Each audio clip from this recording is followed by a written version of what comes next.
This is Abby Ward with the first look at your evening news on KCIM. The Carroll Chamber of Commerce and the Carroll County Growth Partnership is now accepting reservations for their 60th annual chamber banquet scheduled for next month.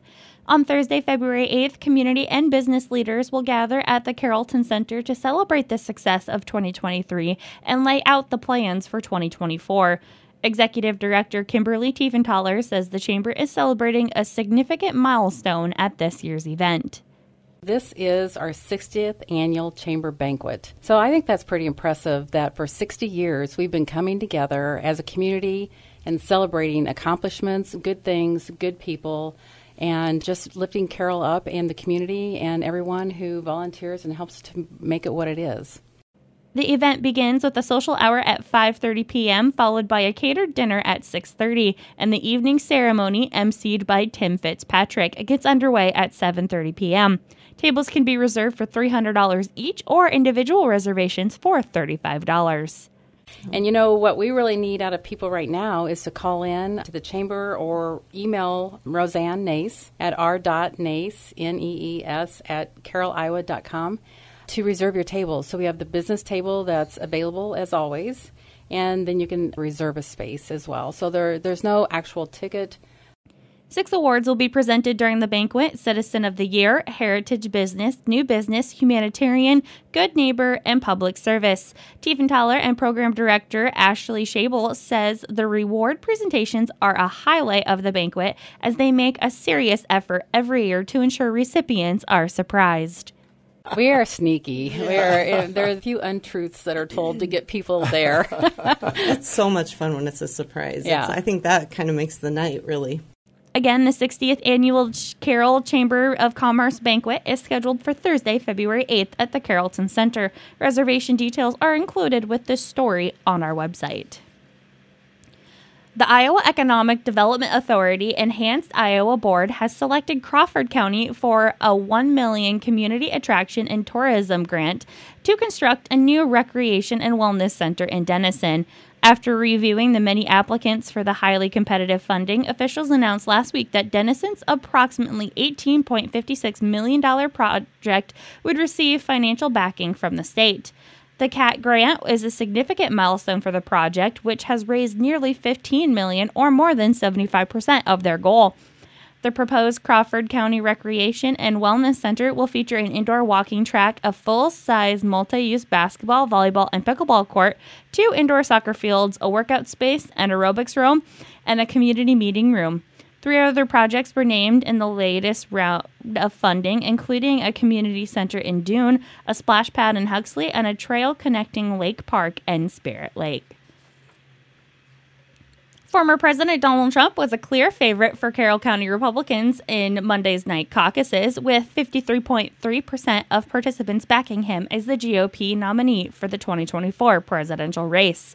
According to the Republican Party of Iowa, 666 people joined the process at sites in Carroll, Glidden, and Manning. Trump tallied 355 votes across the 3 sites. Florida Governor Ron DeSantis landed in second place with 136 votes, or 20.4%. Former South Carolina Governor and UN Ambassador Nikki Haley followed close behind in third with 129 votes, or 19.4%. Ohio businessman Vivek Ramaswamy was the only other candidate to break double digits, coming in fourth with 37 votes, or 5.6%. The remaining handful of votes went to Texas businessman and pastor Ryan Binkley with 5 votes, 3 for Arkansas Governor Asa Hutchinson, and 1 ballot for cast for other. Carroll County results mirrored the statewide figures.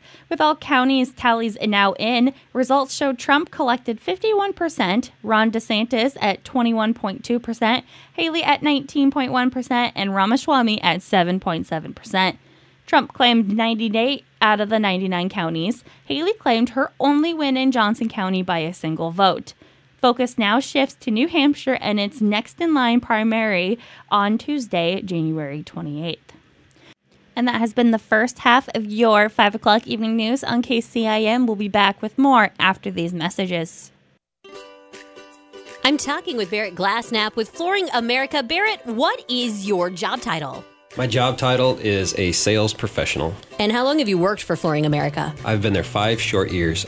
What do you do out at Flooring America? At Flooring America, there's quite a different variety of things that I do. Probably the most common thing is basically advice or consultation on which type of flooring that a customer wants. Other than that, we design, we go through the products, the colors, etc. We shop for the best pricing available that we can get from the different companies. Measuring and estimating, ordering and installing floors is the other nuts and bolts of it. And so why should customers shop with Flooring America? The customer service at Flooring America is second to none. We have become friends with the customers. We end up playing pickleball in the same group. We get sweet corn, you play cards. You really become part of a person's life. Meet Barrett and learn more about Flooring America. Stop in Flooring America, 1318 Highway 30 West in Carroll. This is Abby Ward with the second half of your evening news on KCIM. But before we get into that, let's take a look at a quick weather forecast. We are still in a wind chill advisory until 3 a.m. tomorrow morning. Tonight, we're looking at increasing clouds with the temperature falling near -1 p.m., then rising to around 5 for the remainder of the night. Wind chill values as low as -20, wind gusts as high as 23 miles per hour. Wednesday, mostly cloudy with a high near 19, wind chill values as low as -10. Wednesday night, a 20% chance of snow before midnight, mostly cloudy with a low around 1, wind chill values as low as -5. Thursday, snow likely afternoon, mostly cloudy and cold with a high near 9. Precipitation is at 60%, new snow accumulation of less than 1 inch possible. And Thursday night, a 40% chance of snow before midnight, mostly cloudy with a low around -8. So yesterday's high was at -3 degrees sometime in the afternoon, and yesterday's low was at -9, recorded at 7 a.m. this morning. Sunrise tomorrow will be at 7:45 a.m., and the record low was set back in 1965 with -24. I hope we do not hit that record. I would rather not. Now let's take a look at your evening news. Student and staff safety was a key point addressed during the Board of Education meeting for the Carroll Community School District. After the school shooting not that far in Perry, concerned faculty, staff, and community members are thinking about the unthinkable what-ifs for CCSD. Superintendent Dr. Casey Burlow shared an updated plan with the Board of Education on the district staff's cautionary steps to ensure safety. We've done drills on our safety standard response protocol in the buildings, and we'll work to get a reunification drill for the end of the year. That's a big one. Some staff went through reunification training in August, but we needed to do a drill with the whole staff. And then we have a safety committee that's been meeting regularly. Well, we're going to be meeting again in the next week, and I'm sure some more things will come up from that meeting. Burlow says not only are teachers and support staff training on the standard response protocol, but the district is also ensuring principals and administrative staff are adequately trained on the emergency radio button that is in each building. You heard about this in the Perry incident, and where they were able to hit the button and it went right to the dispatch center. We have those in our district too, in each of the offices. We got Jason Hoffman's coming around to each of the offices and doing a refresher with principals and office staff on to make sure they know how to use those. Burlow talks about additional safety features that are currently being added to the schools. Carroll Middle School is having door position switches installed at the moment, which will alert staff if an exterior door is propped open. Last week, crews worked late installing the transportation software on all district buses. Burlow says they are looking into new locks for classroom doors so teachers can lock the doors from the inside more quickly than the current locks. Our doors lock, but for a teacher to lock the door from the inside, they got to go out and use a key. It's cumbersome. So what we're purchased, and the installation is supposed to be starting here at Adams and Fairview to have the push, so you just go and push the button and the door's locked. And then we've got one quote for the middle school, high school, working on getting a couple others. I hope to have those to the board for consideration here in our February meetings, so we can get those approved, hopefully, and installation before the end of the year if we can. At the end of Burlow's updates, board member Jim Farrell extends his gratitude to the CCSD superintendent and staff for being there for the district's students. Thank you, all of you, Casey, for your communication and your presence, being there for the students and the parents, just being out there. Honestly, I think you guys did a top-notch job. Burlow says the safety committee will continue to meet throughout the year and update the district safety plan as needed. Being one of the most significant land gifts in Iowa history, a 5,500-acre nonprofit land trust is celebrating 20 years in the making. Located outside of Coon Rapids, White Rock Conservancy has been a leader in Iowa land conservation, sustainable farming, and providing recreational and educational programs. With over 40 miles of trails, camping sites, Middle Raccoon River access, and a stargazing field, the land donation from the Garst family has been enjoyed by many, and the organization wants to celebrate everything accomplished over the past 2 decades. In honor of their big year, White Rock Conservancy created an adventure guide, 20 Adventures for 20 Years, to help the public experience White Rock's breathtaking and diverse landscapes. Throughout the year, participants will follow various tasks, take pictures of their adventures, and get a stamp of completion for partaking in the activity. The completed adventure books can then be turned into the Burr Oak Visitor Center for a free White Rock t-shirt while supplies last.